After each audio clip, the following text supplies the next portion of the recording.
Avez-vous déjà réfléchi jusqu'à combien vous seriez prêt à dépenser pour avoir un iPhone? Cet appareil est devenu indispensable dans nos vies, remplaçant plusieurs objets à la fois, à tel point que cela ne nous fait plus peur de dépenser plus de 1000 € pour détenir la version ultime.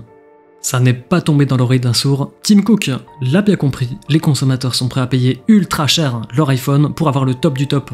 Alors quoi de mieux qu'un iPhone Ultra pour satisfaire ses clients les plus exigeants? On en parle maintenant. C'est la crise chez Apple. Lors des derniers résultats trimestriels, le chiffre d'affaires des ventes d'iPhone a chuté de 8%. Pour une période aussi importante que celle couvrant Noël, c'est un drame. Tim Cook a toutefois précisé que ce n'était pas la faute à une demande plus faible que d'habitude, mais plutôt à cause des difficultés de production. Mais est-ce la seule raison? Les iPhone 14 et 14 Plus auraient du mal à trouver leur public, surtout en Chine, troisième marché pour Apple. Les consommateurs préférant se tourner vers les modèles les plus perfectionnés à ce jour, à savoir le 14 Pro et 14 Pro Max. Et le team, il est pas aveugle, il l'a bien vu ça, puisque lors de la session questions-réponses pendant la conférence des résultats trimestriels, quelqu'un lui a demandé si le prix moyen des iPhones allait augmenter.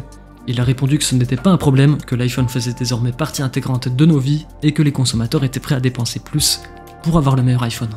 Est-ce qu'il avoue à demi-mot l'arrivée prochaine d'une énième augmentation de tarifs, ou celle de l'arrivée d'un modèle encore plus haut de gamme? Là où il y a un besoin, Apple doit y répondre.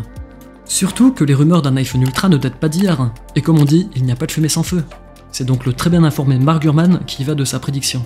A l'époque, on pensait que l'iPhone 15 Pro Max serait renommé Ultra, désormais ce serait tout simplement une nouvelle gamme d'iPhone sans rapport avec les deux Pro qui serait dans les tuyaux pour 2024.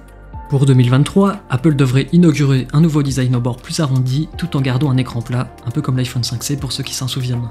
Elle commencera aussi à augmenter la distinction entre les deux versions Pro, en ajoutant notamment au Pro Max un objectif périscopique permettant d'avoir un zoom optique bien plus performant. Le tout, vous l'aurez compris, pour évidemment forcer les gens à acheter l'iPhone le plus cher. Concernant l'iPhone Ultra, vous vous demandez certainement à quoi est-ce qu'il pourrait bien ressembler. Évidemment, pas de lézard, c'est difficile à prévoir avec 2 ans d'avance, mais il y a déjà quelques idées qui traînent et qui sont totalement envisageables.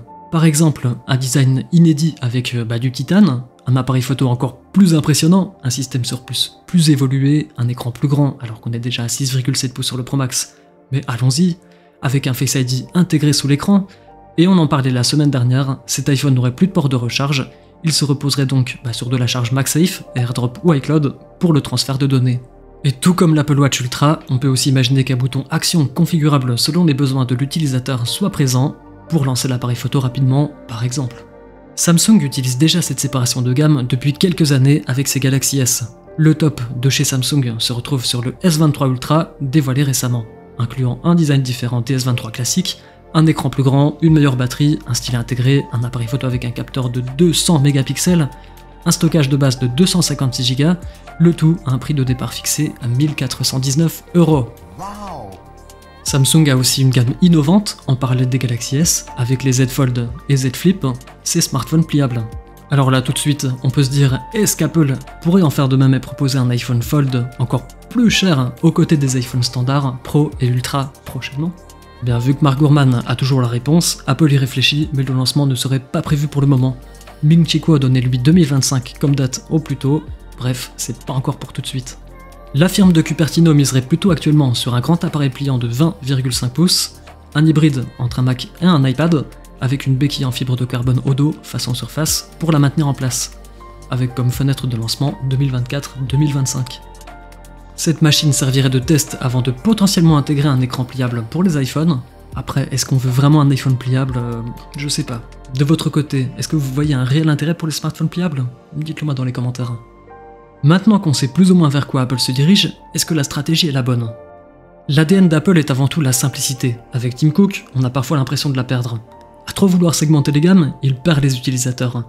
L'iPad en est l'exemple parfait. Des modèles de partout avec peu de grosses différences entre eux, des tailles d'écran quasi identiques, seules quelques fonctions changent, forçant l'utilisateur à acheter le modèle supérieur pour se rassurer.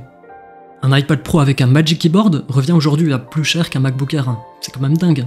L'iPhone n'est pas en reste, on l'a vu avec les iPhone 14 quasi identiques aux iPhone 13, il n'y a donc pas de grosse surprise à voir les iPhone 14 Pro et Pro Max si bien fonctionner malgré leurs tarifs élevés. Et évitons de parler de l'iPhone SE avec le look de l'iPhone 8 à seulement 559 €. Bref, vous comprenez l'astuce, mais il y a un plafond de verre à ne pas franchir, et tenter d'augmenter encore les prix risque de le briser. C'est peut-être son but, tenter de jouer au funambule et voir jusqu'où il peut aller, mais c'est un jeu qui peut vite mal tourner, un consommateur qui switch, c'est un consommateur qui ne reviendra pas facilement. Steve Jobs l'avait bien compris lors de son retour en 97, lorsqu'Apple débordait de références. Il a fait un tri pour revenir à l'essentiel, à savoir une gamme pour le grand public et une gamme pour les pros. Le choix était rapidement fait, la gamme était lisible, pas de frustration et tout le monde était heureux. Évidemment, les choses ont changé aujourd'hui, mais ce n'est pas une raison pour s'éloigner de plus en plus de cette philosophie, non? Bon, après, on s'entend, Apple n'est pas fini. C'est une entreprise, son but c'est de vendre des produits, pas de faire la charité. Et si elle juge qu'un iPhone Ultra à sa place, il y a fort à parier pour que ce soit le cas. Je suis même pour, on veut rêver, Apple sait parfaitement y faire dans ce domaine. La seule reproche à faire, c'est que ces dernières années, la marque californienne devient sournoise et c'est lassant. Mais après tout, est-ce qu'on n'apprécie pas détester Apple pour ça? Il n'y a qu'à voir Siri, Apple vante ses mérites à chaque keynote, pourtant on a l'impression qu'il n'évolue pas, pire, on a même l'impression qu'il régresse. Mais le cas de Siri sera pour une prochaine vidéo, alors abonne-toi pour rester au courant et pour me soutenir, ça fait toujours plaisir, c'est gratuit en plus, ça tombe bien. Merci d'avoir regardé jusqu'au bout, si t'as apprécié ce moment, mets un pouce bleu, active la cloche si tu veux recevoir les notifications pour ne pas rater la sortie de mes incroyables vidéos, et tu peux d'ailleurs aller voir celles qui sont déjà sorties en attendant la semaine prochaine.